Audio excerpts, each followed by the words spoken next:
करते हैं। जलपान की व्यवस्था की गई है। उनका पूरा जर्नी जो है वो रेलवे से रिलेटेड है, तो यात्रीगण जो है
मान्यवरांनो नमस्कार. समस्त उपस्थितांचे सविनय स्वागत. आज यवतमाळ येथे संपन्न होणाऱ्या आनंदमयी सोहळ्याच्या प्रसंगी श्री गोपाळरावांच्या सद्गदित गहिवरलेल्या अंतःकरणात संचित विचारांचे आत्मचिंतन गोपाळरावांच्या रूपात इथे सादर करण्याचा मी प्रयत्न करीत आहे. आत्मचिंतनाचे शीर्षक मी गोपाळ बोलतोय, मी गोपाळ बोलतोय, मी गोपाळ बोलतोय. होय, मी गोपाळ केशवराव भास्करवार बोलतोय. ऐका हो ऐका माझ्या जीवन प्रवासाची कहाणी. आरंभी वंदितो कृपा असे माझ्यावरती माझ्या जन्मदात्यांची.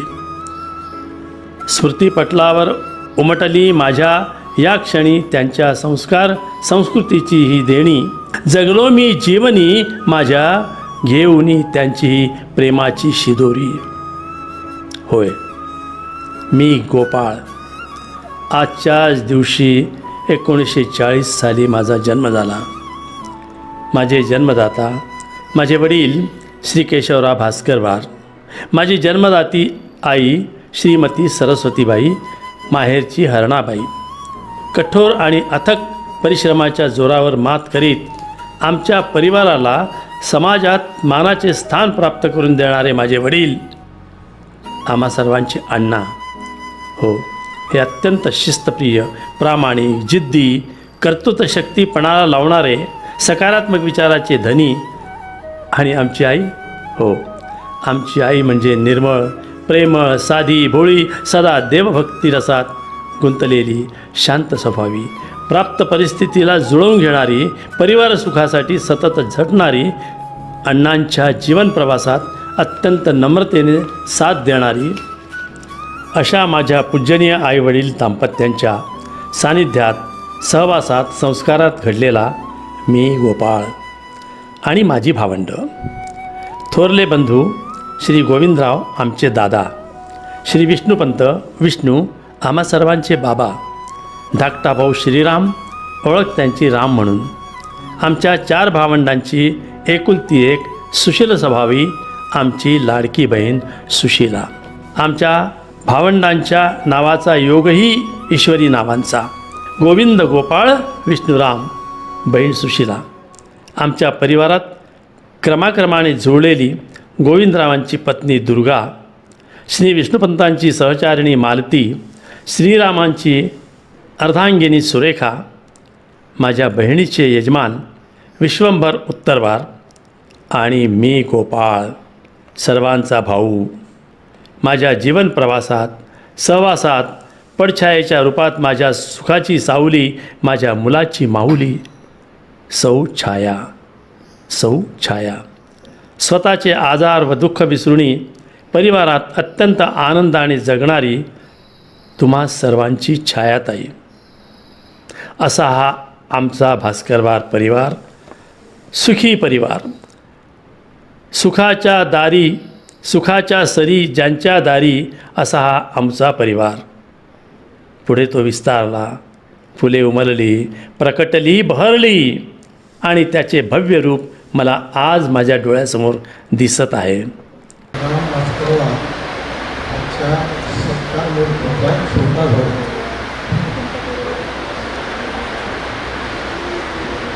आपल्या सर्वांचं स्वागत करतो. माझ्या भावाला आज 81 वर्ष पूर्ण झाले. या सहस्त्र चंद्रदर्शन सोहळ्यानिमित्त मी त्यांना खूप शुभेच्छा देतो. त्यांनी दीर्घायुषी व्हावं व मलाही शतक होताना पाहावं अशी मी परमेश्वराजवळ प्रार्थना करतो. आमच्या घरात कुटुंबात सर्व भावंडात मी लहान आहे.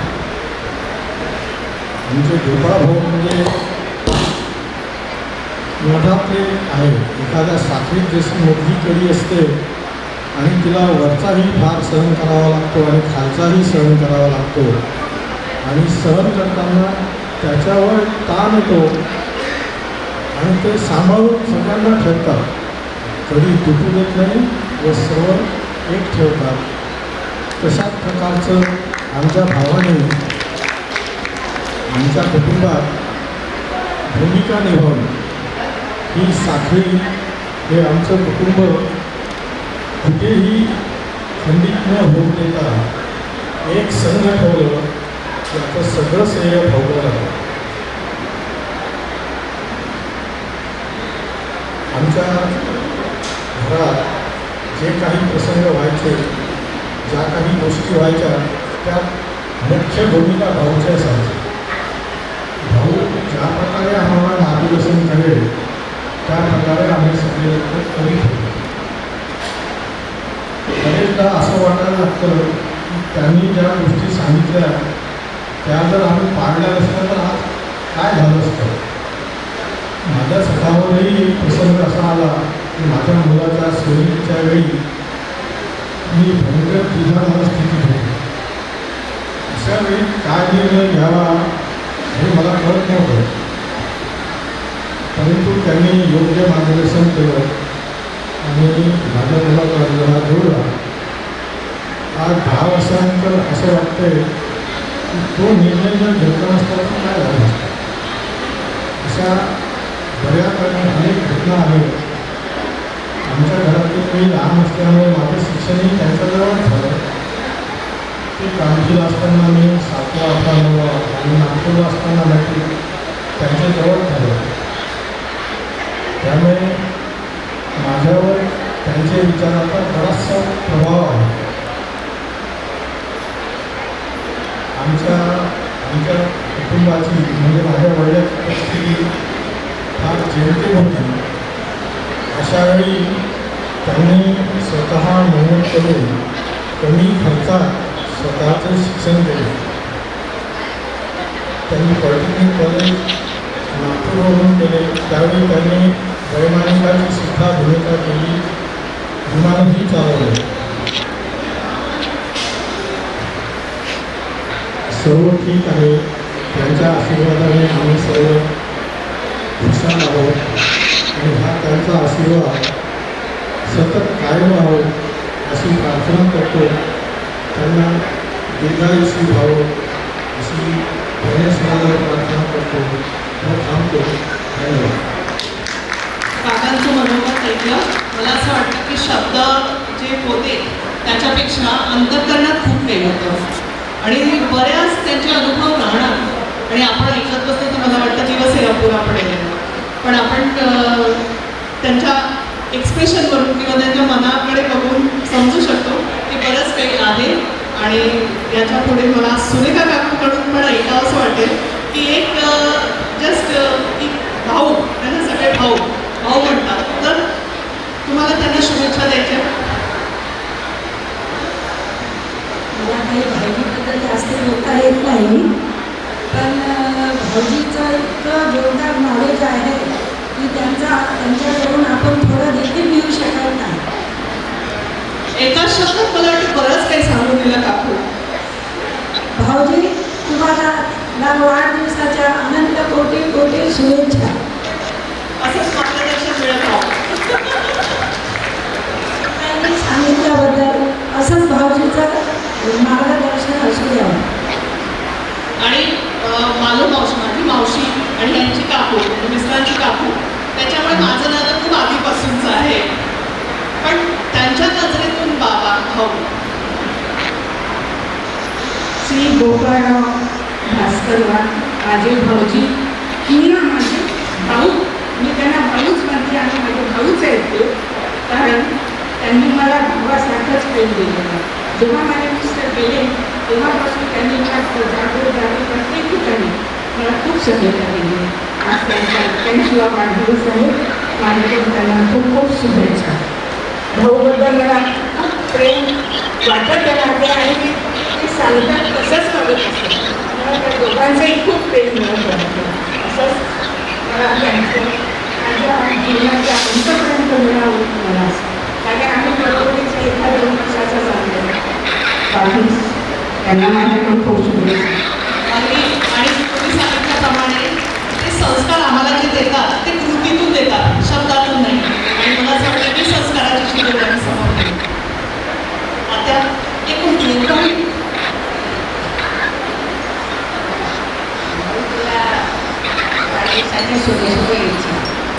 आता किती पॉईंट जमा केले होते? किती पॉईंट जमा केले हार बनवायला? हार बनवून आणला ना पॉईंट्सचा, शिक्क्यांचा. हां, तर शिक्क्यांचा 5 स्वतः बनवून आणला त्यांनी.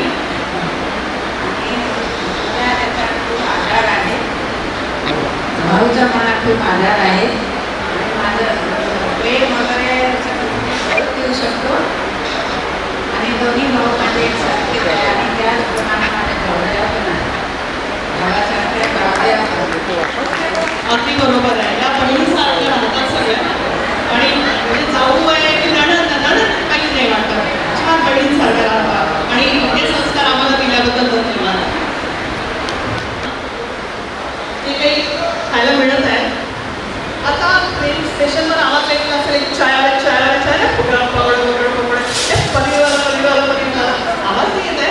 पण आता पुढच्या स्टेशनला आता काय होतंय ते बघूया. मी गोपाळ बोलतोय. आता माझा स्वतंत्रपणे विकसित झालेला स्वतंत्र परिवार. या स्वतंत्र परिवाराचे मुख्य पात्र माझी 2 मुले. थोरला शिरीष उर्फ रवी, नंतर दुसरा उदय. या दोघांचे उच्च श्रेणीचे शिक्षण, नोकरी आणि व्यवसाय. त्यांचे सहजीवनी जुळलेल्या सहचारिणी थोरली मंजुषा, नंतर दुसरी प्रीती, दोघीही उच्च विद्या विभूषित.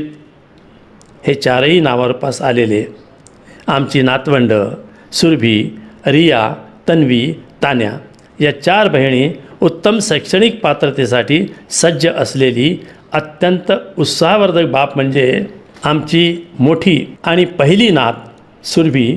नुकताच तिचा विवाह झाला. तिच्या संगतीला आमच्या परिवारात जुळलेला आमचा हिरा नाथ जावई, सुस्वभावी आणि आमचा लाडका गिरीश येरावार.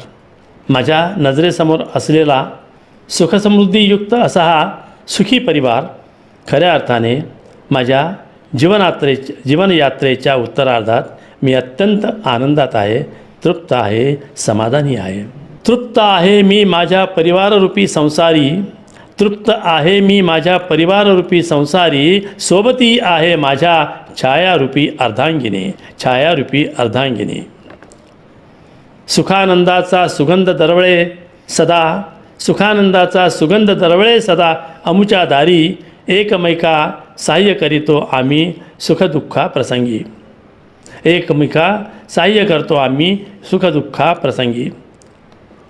सुख आनंद म्हणजे काय असतं, सुख आनंद म्हणजे काय असतं हे अनुभवतो इथे आम्ही. सापेक्ष निरपेक्ष अनुभवांची शिदोरी घेऊन जगतो आम्ही. सापेक्ष निरपेक्ष अनुभवांची शिदोरी घेऊन जगतो आम्ही. दीर्घकाळ जगण्याची किमयाही खरंच न्यारी. भाग्य लाभले मला या माझ्या नशिबी. स्वप्न ना अपुरे राहिले या माझ्या जीवनी, स्वप्न ना अपुरे राहिले माझ्या या जीवनी, सुखसमृद्धीची गंगाही वाहे माझ्या अंगणी, सुखसमृद्धीची गंगाही वाहे माझ्या अंगणी. काय अधिक काय उणे असेही अशी संसाराची झोळी, काय अधिक काय उणे असेही अशी संसाराची झोळी, घेऊनी जगतो आम्ही सदा जीवनी वजाबाकी, घेऊनी जगतो आम्ही सदा जीवनी वजाबाकी. मेळा जमला आज इथे माझ्या या जन्मदिनी, उपकृत आहे मी तुम्हा सर्वांचा सदा राहीन आयुष्यभर ऋणी, आयुष्यभर ऋणी.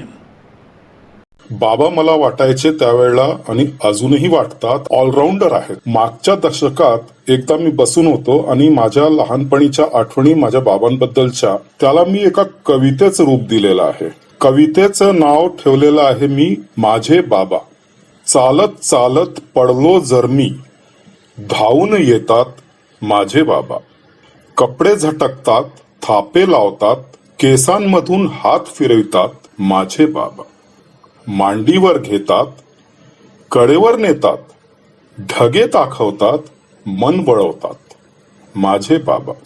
बोट धरून चालणं शिकवतात, पुन्हा पुन्हा बसून बोलणं शिकवतात. सकाळी उठ राजा म्हणून हलवतात माझे बाबा. आजारी असले तरी हसतात, आजारी असले तरी हसतात. आपण आलो तर उठून बसतात, मनावर राज करतात, मनात वसतात माझे बाबा. रडलो आपण तर खेळणी आणतात, लागले आपल्याला पट्टी बांधतात. झोपलो तर अंथरून पांघरतात माझे बाबा. बाजारात घेऊन जातात, बाजारात घेऊन जातात. मेळ्यात सर्कसमध्ये खूप फिरवतात, तर कधी पिक्चरला नेतात माझे बाबा. राग कधी न येता चेहऱ्यावर, धीर कधी न सोडता कुणावर. प्रेमाचे सागर भरले गागर माझे बाबा. आता गावांच्या पण आठवणी आहेत आणि शहरांच्या पण आठवणी आहेत, तर म्हणूनच मी त्यांना ऑलराऊंडर म्हणतो. खासर छकडा की स्कूटर म्हणा, खासर छकडा की स्कूटर म्हणा. जीप कार की ट्रक म्हणा. आगगाडी आणि विमानही चालवतात माझे बाबा. त्यांच्यामधले जे स्किल्स म्हणजे या सगळ्या गोष्टी तर चालवू शकतात आणि त्याच्या व्यतिरिक्त ऑफिस चालवणं, साईट चालवणं ते तर आहेच आणि घर चालवणं सुद्धा. पुढच्या काही ओळी आहेत. ऊन पाऊस की थंडी असो, दिवस रात्र की सकाळ असो, करतात प्रत्येक साईटवर फाईट माझे बाबा. आणि सिव्हिल इंजिनियर असल्यामुळे त्यांचं काम मोस्टली साईटवर राहायचं. पुढच्या लाईनी आहेत. घरे बनवतात, घरटे बसवतात, घरे बनवतात, घरटे बसवतात. भिंती आणि छते बांधतात, सर्वांना वाचवतात. रूळ पूल बांधून आपले मिलन घडवतात माझे बाबा.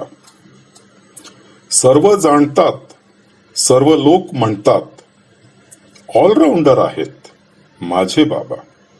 तर माझ्या बाबांच्या वाढदिवसानिमित्त ही पोएम बाबांना समर्पित.